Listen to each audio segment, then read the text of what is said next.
There is a divine paradox that most of the world cannot grasp, for they have been conditioned to believe that striving is the only path to receiving. But I say to you, stop. Yes, stop, not because you are weak, not because you are giving up, but because the very act of stopping is the invitation for the universe to begin. When you cease the restless effort, the anxious longing, and the frantic search, something remarkable happens. The universe, like a quiet servant awaiting the stillness of your command, begins to respond. You have been taught that the more you do, the more you get, that effort equals worth, and striving equals progress. But that is the language of a mind enslaved to the outer world. The true creative power is not in action but in assumption, not in the noise but in the silence. The outer world is a shadow, and shadows do not move the light. It is the light that commands the shadow. So why do you chase the echo instead of becoming the voice? Stop running toward what you desire, for it is not out there, it is in you. The hunger, the chasing, the grasping, all of these are silent affirmations that you do not have what you seek. And as long as you affirm lack, you will live in lack. But when you stop, when you dare to rest in the assurance that it is already done, you speak the language of the infinite, you declare without words, I have. And the universe, which only ever mirrors the state of your inner being, must reflect that back to you. You see, the universe is not moved by your need, it is moved by your belief. And belief is not noisy. Belief is not desperate. Belief does not plead. Belief knows. Belief is quiet. Belief is a still flame, unmoved by the wind. When you stop trying to make it happen, you are not surrendering the desire, you are elevating the desire into knowing. And knowing is the birthplace of all manifestation. Close your eyes and imagine, what if you already had it? What would you stop doing? What would you no longer chase? What if your very stillness was the proof that it was yours? The feeling of I am is your doorway. When you stand still in that awareness, mountains move. You don't need to fight the current. You only need to become the ocean. This is not laziness. This is alignment. This is not apathy. This is authority. The one who stops in faith is stronger than the one who runs in fear. The one who rests in the end is more powerful than the one who fights through the middle. When you stop, you tell the universe, I no longer need to beg because I already am. And the universe, in its silent wisdom, bends to that stillness and reshapes reality to match the vibration of your rest. You are not here to hustle your way into joy. You are here to become joy and watch how life organizes itself around that. Stop chasing love and you will feel it find you. Stop forcing success and you will watch doors swing open that were once locked. Stop begging for peace and you will realize you are the home peace has always wanted to dwell in. Stillness is not the absence of movement. It is the presence of faith. Stop, not to give up, but to remember who you are. You are not the seeker, you are the source. And when you remember this, all things come to you, not because you chase them, but because you stop long enough to become the one who already has them. To stop does not mean to surrender to failure. It is not weakness, nor is it avoidance. Stopping, when done from the awareness of divine truth, becomes the boldest act of faith.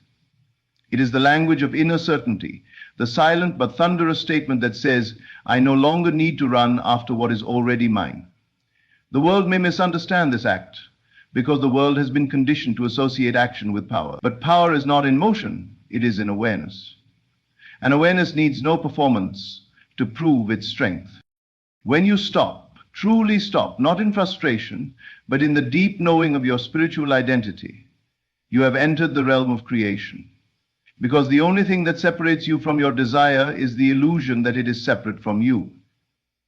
The moment you stop chasing and begin to embody the assumption that you already possess it, the illusion begins to dissolve. You are no longer trying to get it, you are allowing it to express through you. You become the container, the channel, the place where the unseen becomes seen. Most people cannot bear to stop because silence terrifies them. In stillness, they meet their thoughts. In stillness, they face their fears. They realize how much of their doing has been an escape from themselves. So they keep moving, keep striving, keep convincing themselves that the next effort will be the one that brings the breakthrough. But they do not realize that the breakthrough is not a result of more effort. It is the result of a change in consciousness. And that change often begins with a pause. To stop is to say, I know. I know that the universe is responding to my inner state, not my outer work. I know that my desires are not outside of me, waiting for me to reach them. They are already mine in the invisible, waiting for me to become them. When you dwell in this knowing, stopping is no longer passive. It becomes magnetic. You stop trying to force the outcome, and you become the outcome. The world cannot help but reflect what you have accepted as true within. This is the reason many fail to manifest. They keep trying. Trying is a confession that you are not yet who you say you want to be. But when you stop trying and begin to assume, you enter into the end. You begin to live from it, not toward it. You are no longer a beggar at the door of destiny. You are the owner of the house. You don't knock, you walk in. And walking in happens in the stillness of faith, not the noise of striving. It is not effort that moves the mountains, it is belief. You can push and pull at circumstances all day long and still end up exhausted, defeated, and confused. But one moment of divine stillness, where you boldly assume it is already done, can rearrange your entire world. In that quiet state, the heavens align. Invisible threads begin to pull together, events, people, and situations that echo what you now believe to be true. The outer world is plastic to your inner world. But you must stop long enough to speak that word in silence. There is sacred power in the moment you decide to stop being the one who lacks. When you drop the identity of the seeker and step into the role of the one who has already received, you are no longer acting from separation, you are acting from union. This change may not look like much from the outside, but within, it is the moment everything shifts. No one may notice it at first, but the universe always notices. It begins to bend to your inner claim. Imagine for a moment that everything you desire is already yours. Feel that. Feel the peace that comes with it. Feel the lack of need, the absence of striving, the quiet joy of having. That feeling is the true indicator of faith. That feeling is what the universe reads. That's the language it responds to, and you can only get to that feeling by stopping. You cannot touch it while you're still trying to make it happen. Trying is the noise, stopping is the access point. When you stop, you meet yourself. You encounter your assumptions. You see what you've been believing without knowing. You begin to notice that perhaps it was not the world resisting you, it was your unconscious state holding back the flow. And in that stillness, you can choose again. You can say, no more pretending, no more chasing.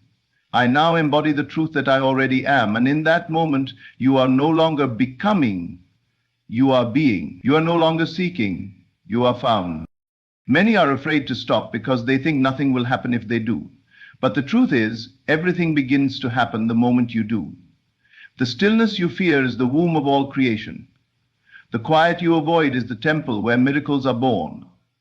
It is in this sacred pause that the invisible becomes real. Not through noise, not through performance, but through trust. You trust that your word is law. You trust that your inner assumption is reality. And you trust that life is not working against you. It is waiting for you to agree with it.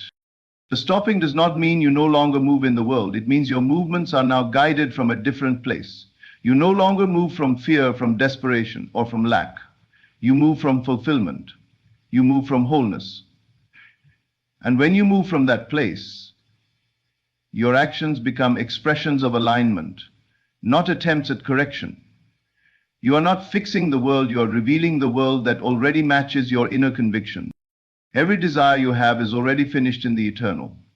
There is no delay in the realm of assumption. Delay only exists in the mind that still thinks it must earn, prove, or strive. But the moment you stop and assume the end, you exit the illusion of time. You step into the now where all things are. And in that space, you realize that what you were chasing was only waiting for you to pause and see that it was never gone. It was only hidden by your disbelief. Stopping is not a loss, it is a return. A return to the self, to the source, to the knowing that your imagination is the creative force of your life. And in that knowing, You remember that you are not here to force the dream. You are here to awaken to it. And awakening begins the moment you stop. Stillness is not the absence of life. It is the awareness of life fulfilled. In the world of form, movement is praised, celebrated, and often mistaken as progress.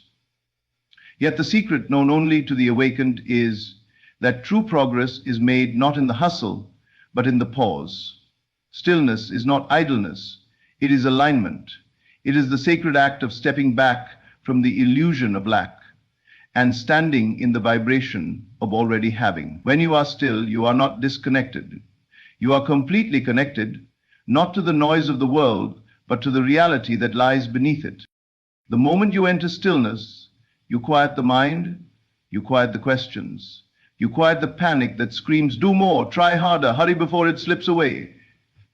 In that quiet, something more profound arises, a knowing, a sense of peace, not because anything has changed outside of you, but because something has aligned within you. You are no longer caught in the story of waiting. You are no longer vibrating at the level of wishing. You are being. You are becoming the state you once hoped to reach. And in becoming it internally, the world has no choice but to reflect it externally. When you feel the stillness, you are no longer needing evidence. You stop asking for signs. You no longer beg for confirmation from the outer world because your feeling has become your proof. You feel the thing you want as though it is already yours. And that feeling, subtle and powerful, becomes the seed that births reality. You walk through your day differently. You breathe with less urgency. You look at others without comparison. Because you are no longer trying to catch up. You have already arrived.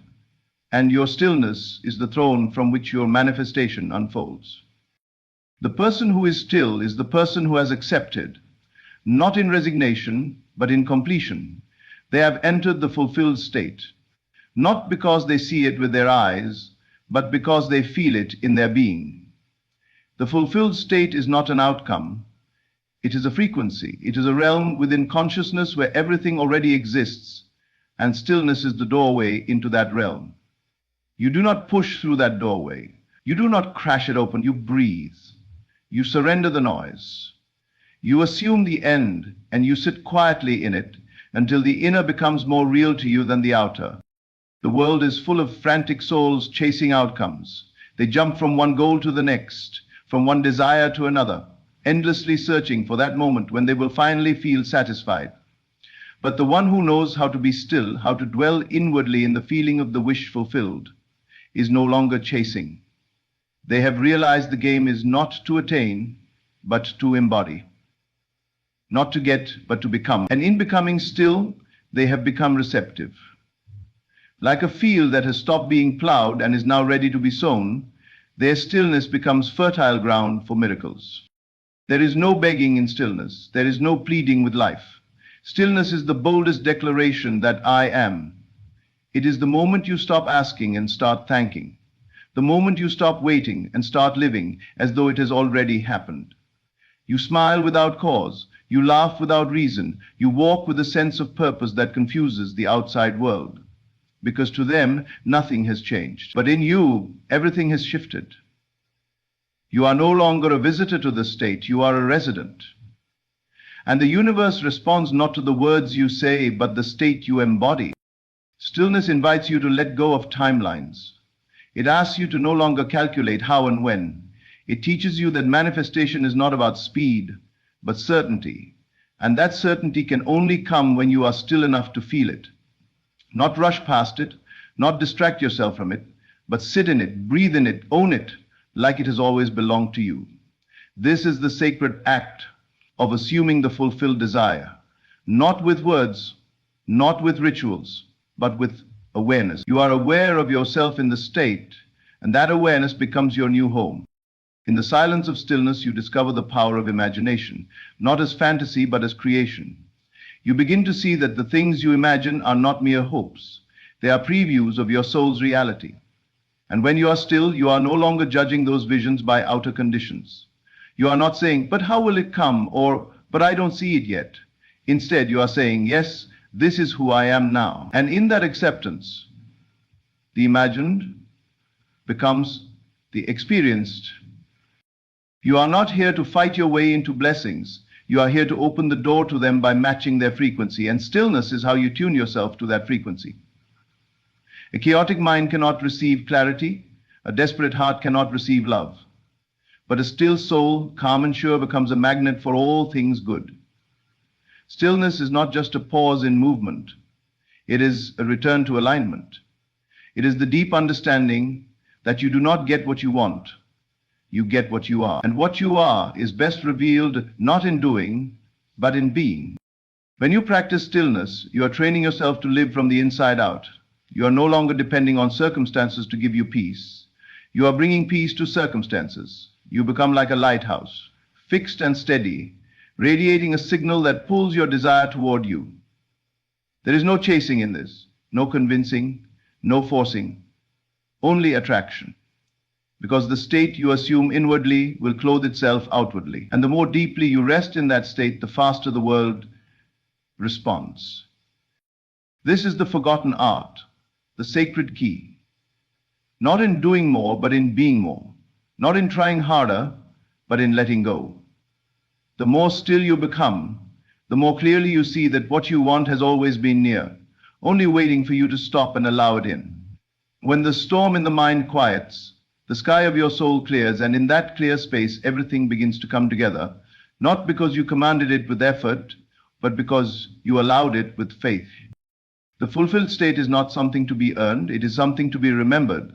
Stillness helps you remember. It reminds you that you are the operant power, that you are the source, and that the world around you is only ever echoing back what you hold within. In your stillness, you no longer speak from need, you speak from completion. And the universe listens to that voice above all others. Chasing is the subtle confession of not having. Every time you reach, grasp, or beg for what you want, you are affirming with your energy that it does not belong to you. It is a dance of lack dressed as ambition. On the surface, it looks like determination, like drive, like purpose. But underneath, there is fear, fear that it will not come unless you push harder, run faster, try longer. And yet, the truth of creation is hidden in the reversal of this idea. What you affirm inwardly becomes your world. If your inner state is screaming, "I don't have it," then the outer world must echo that belief. But when you stop, when you let go of the chase, when you rest in the knowing that it is already yours, the universe responds in kind. This is the great misunderstanding of our time. People have been taught that more effort equals more reward. They believe that the more you want something, the harder you must work for it. But this belief is rooted in a world that worships physical action and denies the power of consciousness. Consciousness creates reality. Your world is not responding to your effort, it is responding to your assumption. You cannot outrun a state, you can only change it. And the only way to change it is to stop chasing the thing and begin being the one who already has it. Imagine a person who wants love, but constantly seeks it from others. They ask, they plead, they try to earn it, manipulate for it, shapeshift to be worthy of it. Every one of these actions carries the same silent message. I don't have it. I'm not enough yet. Please, someone complete me. And so the world responds faithfully with rejection, abandonment, distance. But let that same person stop. Let them sit in stillness and begin to feel the love they long for, as if it is already pouring through them. Let them walk through the world as though they are deeply loved, fully chosen, infinitely worthy, and suddenly they are. Not because the world changed, but because they did. Not because they found someone, but because they found themselves. To chase something is to place it outside yourself. It becomes a moving target, always slightly out of reach, and the faster you run, the faster it moves. But the moment you stop, the moment you say, "No more chasing, I choose to feel as though it is already mine," you bring it into alignment. You collapse the distance between you and the thing. The chase is the illusion. The possession is in the state. You are not waiting to receive, you are choosing to perceive. This is why stopping feels so unnatural to most. They have been taught that stopping is laziness, that letting go is weakness, that stillness is defeat. But what if stopping is power? What if letting go is the most magnetic thing you could ever do? What if stillness is the language of trust, the song of fulfillment? When you stop and feel from the end, you shift your identity. You are no longer a person trying to get, you become a person who already has. And identity is everything in the creative process. You don't manifest what you want, you manifest what you are. If you are always the one who wants, then wanting becomes your reality. If you are always seeking, then seeking becomes your life. But if you stop and assume, I am already it, I already have it, then having becomes your experience. The outer world is only a delayed mirror of the inner self. It cannot reflect back something you have not yet claimed. That is why your job is not to chase, but to claim. Not to run after, but to rest in. People think that desire is the cause of manifestation, but the real cause is assumption. Desire without assumption becomes longing, but desire mixed with assumption becomes creation. The moment you assume that you already have what you desire, your desire changes its nature. It is no longer a far-off goal, it is a current reality. And reality always follows assumption. When you stop chasing, you stop reinforcing the state of not yet. You begin to live from now, and now is the only moment that holds power. Even in prayer, many make the mistake of begging. They cry, they plead, they hope, and their prayers are soaked in the energy of absence. But the one who knows the truth prays differently. They do not beg, they give thanks. They do not ask, they assume. They enter the fulfilled state and speak from it, not to it. And the universe, hearing the voice of fulfillment, bends all things to align with that voice. Life cannot resist the vibration of someone who is no longer chasing, because chasing blocks and stillness opens. To stop chasing is not to stop moving. It is to move from a different place. It is to act from completion rather than from lack. Your decisions become different. Your energy becomes cleaner. You stop needing validation. You stop fearing loss. Because the one who already has does not fear losing. The one who is already chosen does not fear rejection. You become stable, centered, and grounded, not because your world is perfect, but because your state is, and the world must follow your state. It is a spiritual law that the world outside conforms to the belief inside. As long as you are chasing, you are living in the belief that you are separate from what you desire. And separation is a lie. You are never separate. The thing you desire is already yours in another dimension, waiting for your alignment to bring it forth. But alignment cannot happen while you chase. It can only happen when you stop, breathe, feel, and become. The chase wears you down. It fills your days with striving and your nights with worry. It makes your life a cycle of almosts and maybes. But when you finally stop, when you sit in the silence of faith and declare without words that you already are, already have, already lived the reality you once thought distant, then everything begins to change.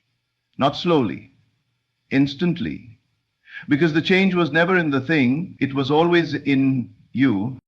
You do not need to run anymore. You do not need to prove anything. You only need to choose. The state is yours. The feeling is yours. And when the feeling is accepted without effort, without tension, without condition, it manifests itself. Not by your chase, but by your stillness. Not by your demand, but by your knowing. The moment you stop chasing, you stop declaring lack. And the moment you stop declaring lack, you begin to radiate possession. And possession always receives. The universe does not respond to your labor. It responds to your inner state. You can work from morning to night, push yourself to exhaustion, and still feel like you're not any closer to your dream. And you may wonder why. Why am I doing everything I'm supposed to do, but nothing is happening? The answer lies not in what you're doing, but in what you're assuming. Reality does not bend to your hands. It bends to your belief. The one who moves mountains is not the one who works harder, but the one who dares to assume the mountain is already moved.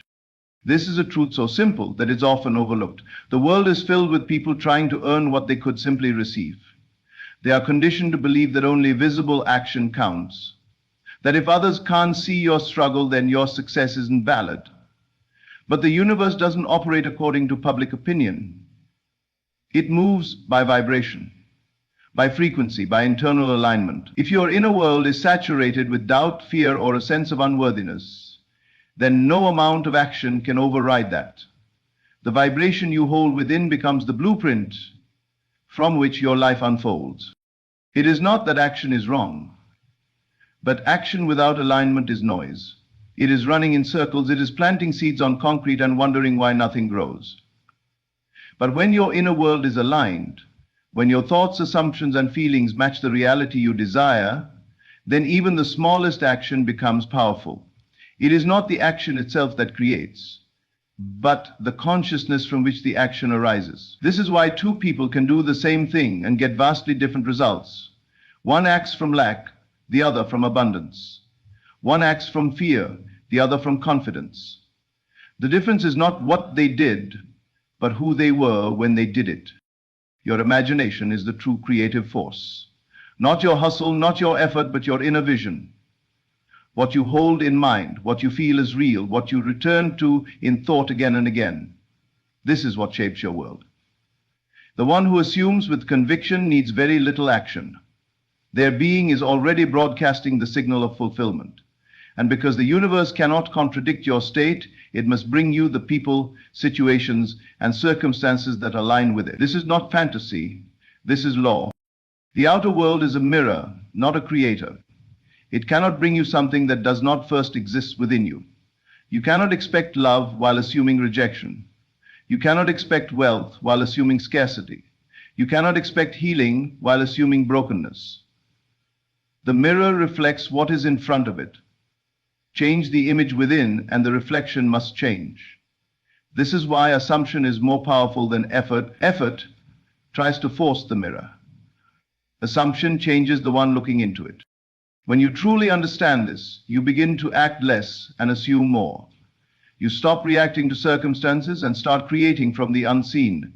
You no longer wait for things to change in order to feel better. You feel better now. And things change as a result. You stop trying to fix the outer world and begin to master the inner. Because you realize with deep clarity that nothing out there has power unless you give it power within. And that realization sets you free. There is a quiet confidence that comes when you act from assumption. You are no longer desperate for signs, no longer shaken by appearances. You walk through the storm as though the sun is already shining, because in your mind, it is. You do not need to see the evidence. You become the evidence. You do not need the world to confirm your belief. You allow your belief to shape the world. This is the essence of living from the end. You are not asking for something to happen. You are dwelling in the feeling that it already has. The world will call this delusion, but the world does not understand the power of consciousness. The world honors the visible, the measurable, the proven. But your life is not ruled by the world. It is ruled by what you dare to accept as true. The moment you assume a new reality without needing confirmation, you begin to shift timelines. You step into a version of yourself where what you desire is normal, expected, inevitable. And in that state, all things must arrange themselves to match your inner picture. There are people who walk through life effortlessly, not because they are lucky, but because they understand. They understand that the game is won within. They assume the best and the best finds them. They expect favor and favor greets them. They imagine success and success surrounds them. Their outer world seems magical, but it is not magic. It is consciousness in motion. And you can do the same. But it begins not with more effort, but with more belief. To act from assumption is not to pretend. It is to create. It is to accept that what you see in your mind is more real than what you see with your eyes. Because your eyes are showing you the past, what you assumed yesterday, but your imagination is showing you the future, what you can assume now. And if you live in that inner vision with faith and persistence, the outer world must conform. It has no choice. It is a slave to your inner command. This is why the great shifts in your life don't begin with action. They begin with awareness. They begin when you close your eyes and dare to see differently.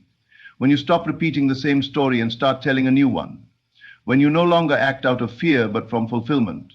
When your mind no longer says, I hope, but declares, I am. That declaration, felt deeply, changes everything. You don't need to know how it will come. That is not your job. Your job is to live in the end, to feel from the state, to remain loyal to the unseen reality you've claimed. The how belongs to the universe. It can see paths you cannot. It can open doors you would never think to knock on. But it responds not to need, it responds to knowing. Not to panic, but to peace. Not to struggle, but to stillness. When you assume the end, you give the universe permission to fill in the blanks. And it does. Always. Perfectly. Always on time. You are not here to push reality into place. You are here to align with it, to become the vibration of what you desire so fully, so faithfully that the outer world must catch up, and it will.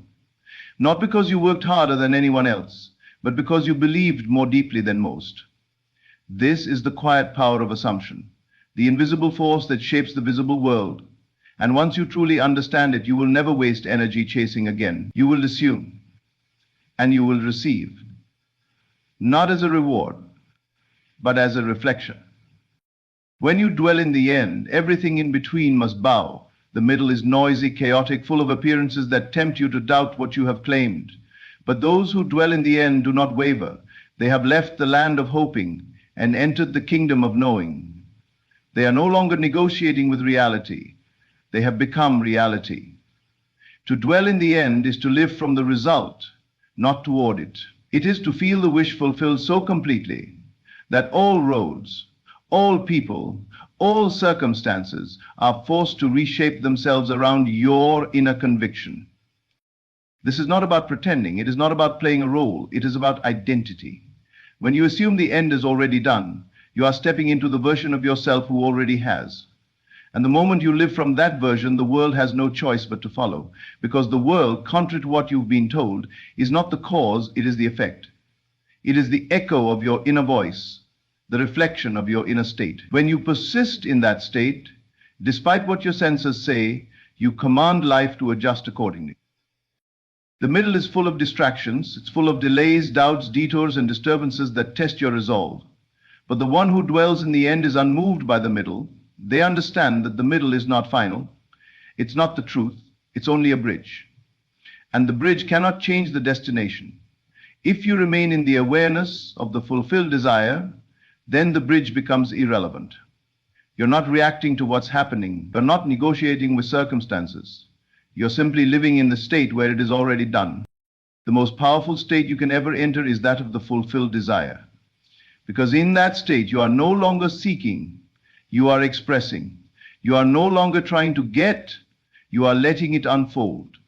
Every thought, every decision, every step is guided not by fear or uncertainty, but by the quiet knowing that you are already there.